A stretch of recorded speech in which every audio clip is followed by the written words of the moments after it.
Turning now to a Target 12 consumer investigation, the ransom call. A local mom targeted by virtual kidnappers. Now she's sharing her story to protect other parents from the same scam. And as Target 12 consumer investigator Susan Campbell found out, the FBI believes these extortion schemes are likely to increase across the U.S. The FBI says there are no national statistics on how often this crime is happening, but they say they believe a significant number of virtual kidnappings for ransom are going unreported. The phone rang. It showed up as a call from her daughter. I heard a muffled mom and then like silent crying, and I kept saying to her, "What's wrong? What's wrong?" In an instant, confusion turned into terror. And all of a sudden, I heard a man's voice. He said, "You need to listen to me very carefully and do exactly what I say." The caller barked a series of instructions. Go honk your horn so I know you're listening.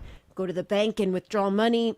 Don't hang up. He said, "You get off this phone and I'm gonna blow her brains out." Gail was hysterical. Her cell phone was the only way she could reach people who could help her scrape together the money the caller demanded. So she hung up. I tried calling back 3 or 4 times, and at this point, I thought I put a bullet in my kid's head. Gail raced to the police department. On her way, she tried calling her daughter's phone one more time. And this time she picked up, and she said, "Hi." And I kind of went into, I didn't know if I was crying because I was happy or sad, but I'm like, "Where are you?" I was so confused at this point because I didn't know what was real and what wasn't. Gail slowly realized the kidnapping story was all an elaborate scam. Her daughter was safe and sound, and her phone was secure.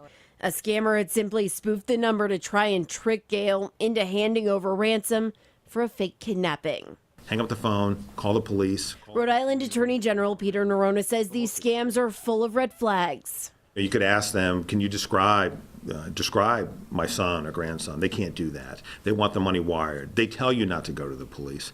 Yeah, I mean, those are sort of the telltale signs of these things. Though the signs are there, the scammers are hard to trace. Many times aren't even in the United States. So law enforcement's ability to identify these people and bring them to justice is somewhat limited. So the real mission is to make people aware of it. That's exactly why Gail decided to share her story.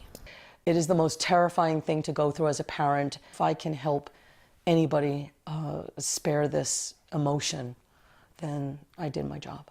The FBI says virtual kidnappers typically demand between $1,000 and $2,000. Again, if you receive one of these calls, hang up and contact police. With the Target 12 investigator Susan Campbell, Eyewitness News.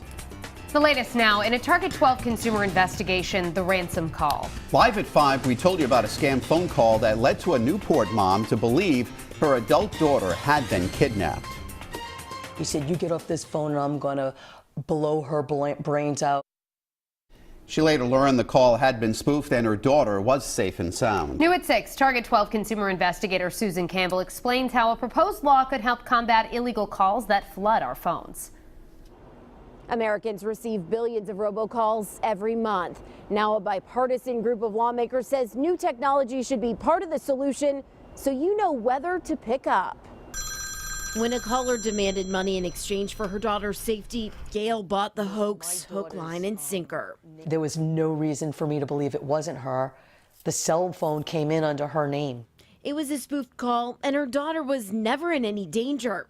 The FBI says this virtual kidnapping scam is evolving and likely to expand in the U.S. And I'm a pretty strong person, I think. I was terrified. I was absolutely terrified. Now federal lawmakers are considering legislation that would fight spoofing and illegal robocalls. The bill, called the Trace Act, is co-sponsored by Senator Sheldon Whitehouse and supported by attorneys general from all 50 states and 4 U.S. territories. We think that would be a big help in all of the scams that are going on. The bill would increase civil penalties for illegal robocalls, give regulators up to 3 years to catch scammers and take enforcement action, and it would require voice service providers to authenticate incoming calls. What the screenshot would say, possible scam call, possible scam. So when you answer your cell phone, the number isn't up there. It says possible scam. We think that's really good technology. Verizon plans to make similar technology free for its customers by the end of the month, and AT&T and Comcast recently announced they've successfully conducted caller verification tests. A group representing the collections and credit industry says it has concerns about the proposed law because it doesn't draw distinctions between legitimate callers and scammers. With the Target 12 investigator Susan Campbell, Eyewitness News.